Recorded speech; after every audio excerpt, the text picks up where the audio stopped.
live from Los Angeles.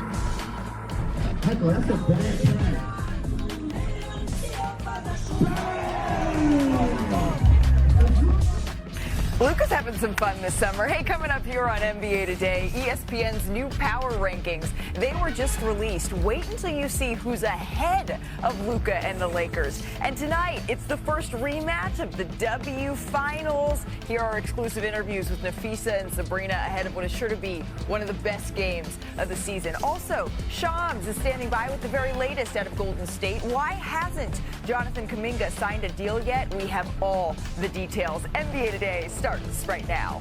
And that is the developing story that we're going to start our show with. Forward Jonathan Kuminga, he headlines a group of restricted free agents. As reported by Shams, the Warriors have been in contact with several teams, but have not received an offer to their liking on a sign-in trade here for the fifth-year swingman. And this is all very important because the Golden State Warriors, look at this, they're the only team this offseason that is yet to make a single move, a single acquisition for a player with NBA experience. So for the latest on Kuminga, we're joined by the duo who broke the news this morning. Of course, our senior insider, Shams Charania, is here. And for the very first time, we say hello to our new Warriors reporter, Anthony Slater. Anthony, welcome. We're really excited to have you here. Yeah, I'm pumped up. We're pumped up, and we kind of wish that we were maybe doing this over a drink in your backyard right now. But we're really excited to have you. Shams, I'm going to start with you. What is the latest with Kuminga and his contract negotiations here with Golden State? Malika, this is turning into a battle of control over the short and long-term future of Jonathan Kuminga as a Warrior or otherwise. I'm told the Warriors presented Jonathan Kuminga with a 2-year, $45 million offer that contained a team option in the second season, as well as him forfeiting a built-in no-trade clause as part of the deal. So far, Jonathan Kuminga has declined all of the Warriors' offers. He has said no, and the theme for the Warriors right now is Jonathan Kuminga appears to want to control his destiny moving forward with two routes here. One being the qualifying offer that we see right there. He's saying he could bet on himself all day. That has an October 1 deadline, 1 year, $7.9 million. And if his mindset is about continuing to get power over his future and controlling his future, that would allow him to have a no trade clause next season. It would also give him access to unrestricted free agency in the summer of 2026.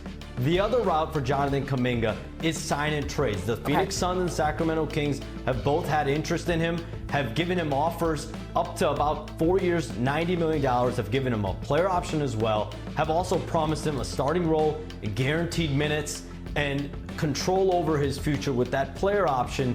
But clearly, the Warriors, as of right now, have shunned all sign-in trade offers. So right now, what we see is a stalemate between both sides, is both sides at a crossroads for a player that clearly believes that he has not been given the full amount of opportunity in Golden State. Clearly, he has a high level of self-belief right now. Yeah, I mean, we saw that in that social media post. There's a lot of options here is what I'm hearing that's on the table for Jonathan Kuminga. So, Anthony, you've been around this team throughout Kuminga's entire tenure, his entire time with this roster.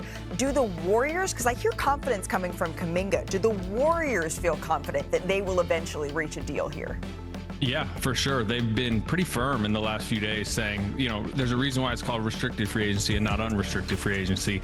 They kind of, hold the leverage on his future, and their preferred path clearly is the offer they put on the table. It's short term, it's tradable. That's how they pitched it to Kuminga even, because it's something they could maybe trade in January at full value.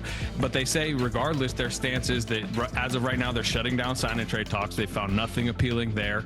And they believe he's going to be on the roster. Their stance is he will be on the roster to start next season, and if that's the qualifying offer, that's what it is. The concern there, the flip side of that, is the messiness of this. It's already, as y'all can attest, it's become kind of a messy restricted free agency. Yeah. How about when this gets to training camp? How about when the veterans are around, looking around, saying, is this going to be a distraction in one of Steph Curry, Jimmy Butler, and Draymond Green's final contention seasons? I think that's where there's a potential, pivot point, breaking point in this. But as of now, as Shams mentioned, it's a stalemate, and it continues to be messy. But right now, the Warriors are saying they're shutting down those sign-in trades talks. So if they are looking to re-engage for the Warriors here at some point, Shams, what would a potential sign-in trade eventually look like? Because they're saying right now they expect him to be on the roster. Malika, the Warriors have been defiant. They want a good player. They also want an unprotected first-round pick, a good first-round pick. The Sacramento Kings, I'm told, have actually offered a first-round pick in those conversations. There's been a conditional first-round pick as well as a potential rotation player as well. But the Warriors have wanted the Sacramento Kings to give them an unprotected, fully first-round pick. The Suns, on the other hand, do not have a first-round pick to trade, so their deal would likely look at 1 or 2 rotation players and second-round draft compensation. The Warriors, though, do not want bad salary in return. They don't want players that they feel don't have the value moving forward that Jonathan Kuminga could have. So clearly, their asking price has not been met in these potential offers. There's still about a month and a half, 2 months left before Jonathan Kuminga has a real decision to make with that October 1 qualifying offer. Okay, so it sounds like there is a whole lot still on the table that Jonathan Kuminga and the Golden State Warriors need to come to an agreement on. Fellows, thank you so much. We'll continue to monitor the situation. And Slater, we really are very lucky and excited to have you here at ESPN, you and your enormous podcast mic. All right, let's take a look at this. Over the last 2 seasons, Jonathan Kuminga averaged just over 17 points on 51% shooting in 56 starts. Those numbers did fall to 14.6 points a game on 48% shooting in the 65 games Kuminga came off of the bench here. We have seen it in spurts. When Steph Curry was out in the playoffs last year, Kuminga rose to the occasion. This has been a constant tug of war between this player and this franchise. So Kendrick Perkins, I wonder, to Slater's point, how much this might impact Golden State. Having this really talented player, his contract hanging over a team that has a core of Steph, of Draymond, of Jimmy, that have all said this is the last hurrah, and by the way, are all over 35 years old. What do you think?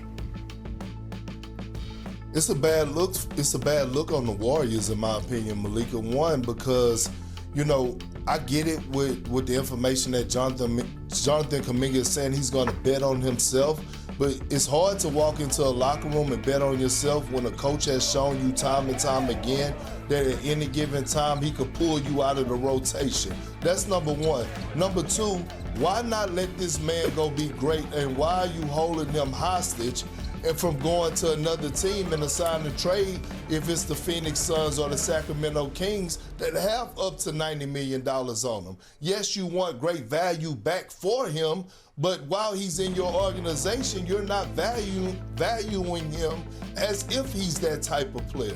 And I'm looking at a Jonathan Kuminga who I believe his ceiling is very, very high. His peers feel the same way, and I just don't understand what a guy that you drafted with the number 7 pick that's been showing you signs and that's been developing. He never comes in the training camp out of shape. We never question how hard working he is. He's gotten better every single season. What is the deal? Well, the one thing that's really interesting, the Warriors are getting only offers from Pacific Division foes. They have not done a trade with the Kings since 1991. I believe that was a Mitch Richmond, Billy Owens trade, if I'm not mistaken. They haven't done anything with the Suns since 2013. So it may not be that attractive for the Warriors to send this guy to a Pacific Division foe. Right. And if you look at what the Kings are offering, they're offering Malik Monk and they're offering a protective first. The Carter thing, I don't think that's going to happen, Devin Carter, because he doesn't make enough money. So in order to get the money that you want for Kuminga, you have to do Malik Monk, who averaged 17, 5 rebounds, 3 assists. But are we losing the plot here a little bit? I think what Perk mentioned about the lack of faith that it seems repeatedly that the Golden State Warriors have had in Kuminga. And Steve Kerr, he wants to go. He wants to go. He wants to go. And the Kings are offering a starting spot. Okay. Power forward next to Keegan Murray, next to Sabonis. He's talked on a Zoom call with Scott Perry, as you know, the GM, B.J. Armstrong, the assistant GM, and also with their head coach. Okay. So he's in. Right. He wants to go there, but I think that first, the Warriors don't like the first. And then the Suns, I heard they're like offering Royce O'Neal in 4 seconds and Nick Richards. That's just not pretty enough. You are around this team as much as anybody, and you know how deeply sourced Anthony Slater is around Golden State, one of the very, very best. He's saying that the talks right now, they have stalled. And so realistically right now, we are looking at a team that has 9 players, 9 players on their active roster. Well, and I saw Gary Payton II 2 days ago. Yep. I'm like, what's going on? He's like, waiting on JK. Right. He is. Horford is. Everybody is. Yeah. Right. And so, Perk, when you look at realistically what we can expect from this Golden State Warriors team that we've often talked about as sort of the beacon of light when you're looking towards what you want to be in terms of a consistent core, running things back. The last couple of years, it really hasn't been that. What can you expect from Golden State this year, knowing that this is who they're putting out there to try to maximize the last years of Steph? Well, the way that this is trending, I'm not expecting greatness, right? They traded for Jimmy Butler at the trade deadline to come in and give Steph Curry life. He did that. Now you want to go into training camp, not only healthy, but having those guys be able to get the